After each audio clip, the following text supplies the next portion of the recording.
Hello, Eric Walczykowski here, CEO of Bespoke Partners and host of Tailored Talent. Today, I'm joined by Ryan Bonner, the head of our product and technology practice, as well as a CMO expert. Ryan, welcome to the show. Hey, great to see you, Eric. How you doing? I'm good, man. Hey, Good. one of the things that we did recently, and I'm interested in your opinion on, because you have a career in Shrek or larger executive search firms, but hey, we recently released the executive index. Talk to me Yeah. about how that's changed your practice in the way you do search. Yeah, that's one of my key elements that I wanted to talk to you about today is that the advent of this tool for Bespoke has really had a defining impact for the product and tech practice in particular.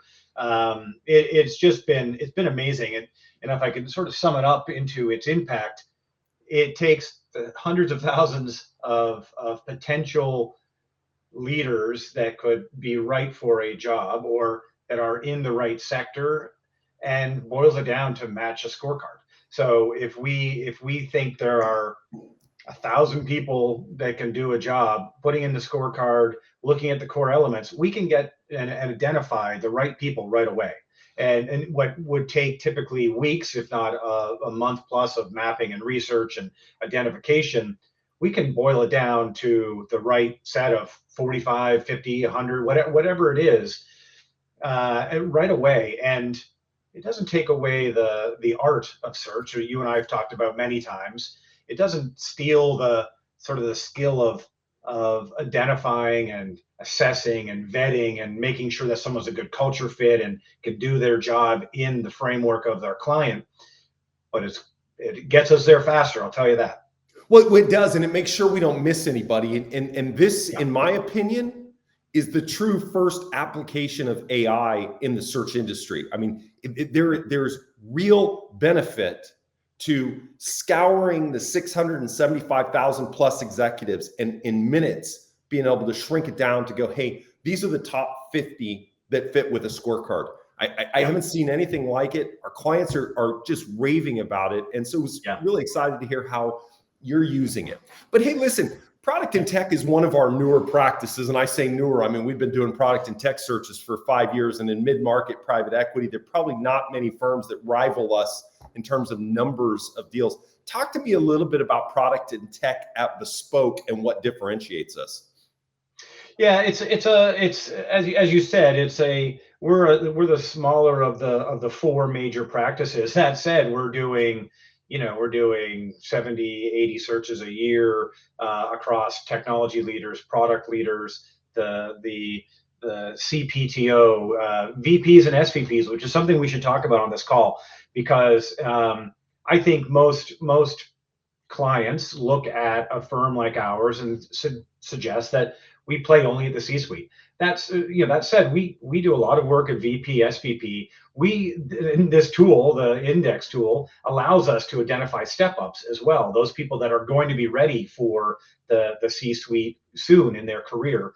And so, that is one of our strengths, is identifying early talent, that VP or SVP of product, that VP or SVP of engineering or technology that is ready to be the top chair in a fast growing business that's private equity backed. No, absolutely. Talk to me a little bit about some of the trends you're seeing around product and tech. Yeah, it's been a busy couple of years here. 2024 had a really unique data point where CTOs outpaced chief product officers in demand.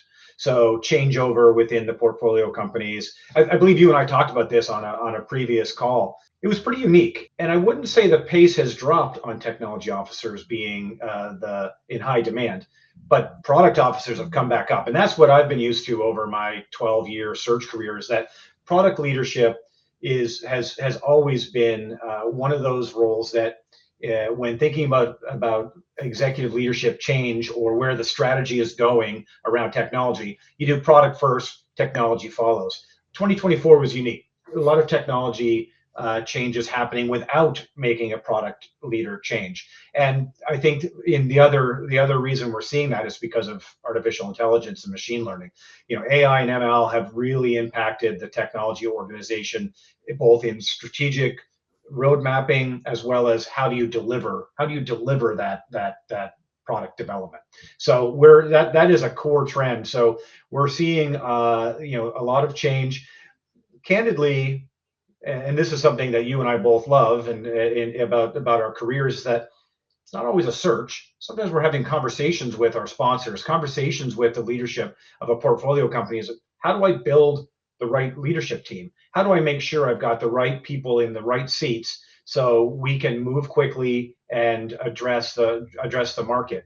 Well, and I would say, yeah, go Ryan, ahead. I mean, I think that to me is one of the key differentiators in working with bespoke partners, partnering with bespoke partners, is because we do private equity software all day, every day, and it's a finite market, we take the long-term view. Sometimes it's right when we show up to say, hey, you're good. There's no search to be done. And because of the compensation models at the firm that you worked at before, or a number of them in the market, those professionals are incentivized to say, hey, let's do a search and let's kick it off today. Versus our model is, hey, let's do what's right by the portfolio company. Sometimes that's to do a search. Sometimes that's to do a different search. And sometimes it's to do no search at all, because we're taking the long-term view with our clients, which I think, as you've seen firsthand, we deliver outsized results because of that partnership. That's right. In fact, I will guarantee you that you and Kirk, our CTO within Bespoke, didn't want to design our executive index for this purpose, but we have in fact used the search index to show how finite a talent pool might be in a particular geo. That is important information, and I'm terribly proud of the fact that we can bring that to a potential client. Because if it's not that search, this isn't a transaction. If we can show them that maybe the strategy to find the perfect human in that one geo will only produce 6 people, then maybe it's not right to do a search. Maybe there's another strategy. Let's look at the org, let's look at the structure and see what we really need, because there might be someone else that fits that bill with a broader remit or a different type of skill set. So we've used the index not just for solving searches, which it's a phenomenal tool for, but really educating our clients or potential clients on what's possible out there in the market.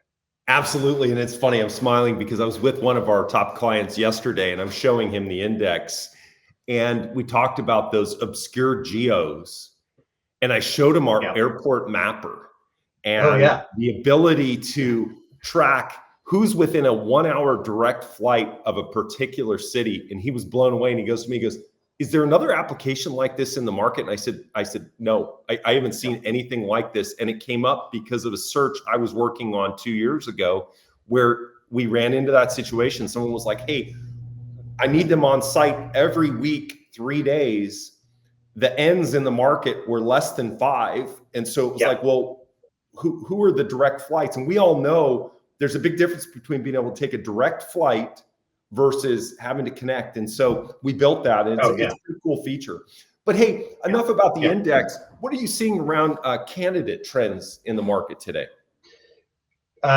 There's a healthy level of risk aversion. I think obviously the macroeconomic conditions at the time of this call are certainly uncertain. And in order to pull somebody great out of a seat and have them consider something else, I think there has to be some assurances. And of course, things like severance are always an important point of discussion for our clients and the candidate. Interestingly enough, and I can't remember if you and I talked about this before, but counteroffers are back. So when you're trying to extract somebody out of a good role, I mean, obviously there's people they've come out of an exit and they're available and they're ready and they're hungry. But for the person that's sitting in a chair that we're trying to get out, there's 2 things that have to happen. There has to be a match made in heaven, right? It's got to be a great opportunity for the client to bring this person in. It has to be a great match for the candidate. The compensation has to be there. All of the culture and content aspects have to be there. But then we have to get them out.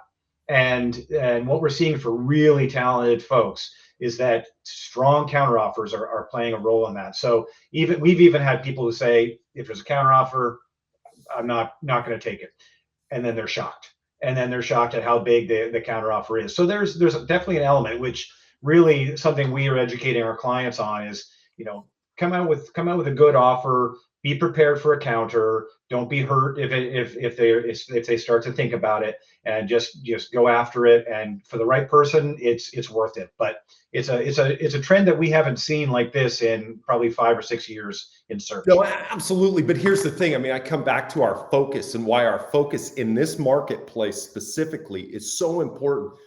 I was advising a company on a CEO placement recently. Risk aversion came into play. So we were able to look at our data. They came up with an 18-month severance package for this CEO. Wow.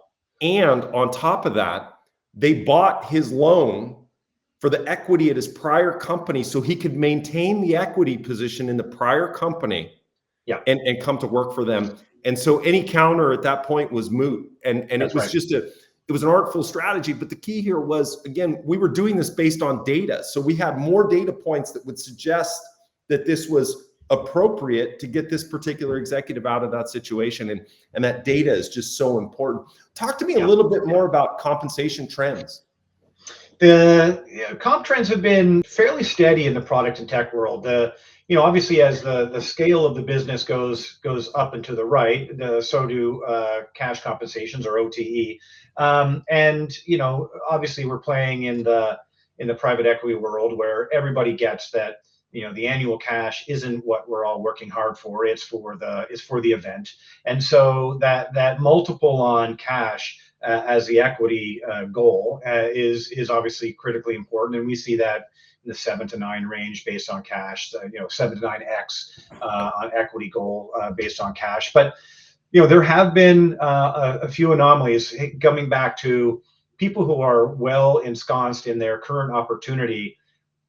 They have great people have multiple offers, and so we are seeing, I wouldn't say the average is coming up, but we are seeing more anomalies where the onesies and twosies of really great leaders can command higher cash, not just the equity. And we don't see people trading off cash for equity. It's they have lifestyles and children in college and all of these things. So we're seeing comp hold pretty steady. No, absolutely. Well, hey, it's a tight market right now for labor. We're not seeing a lot of deals take place. Talk to me about what you're predicting for the rest of 25 as we think about product and tech.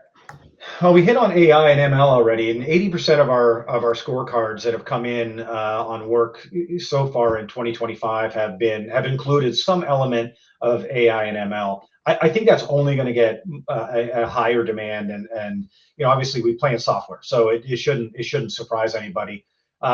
But what's interesting is that the trend in AI and ML in our world has been as much for efficiency as it has been for innovation. Of course, there are some in the vertical software space that want to use innovation through AI to open up new markets or expand existing installed base.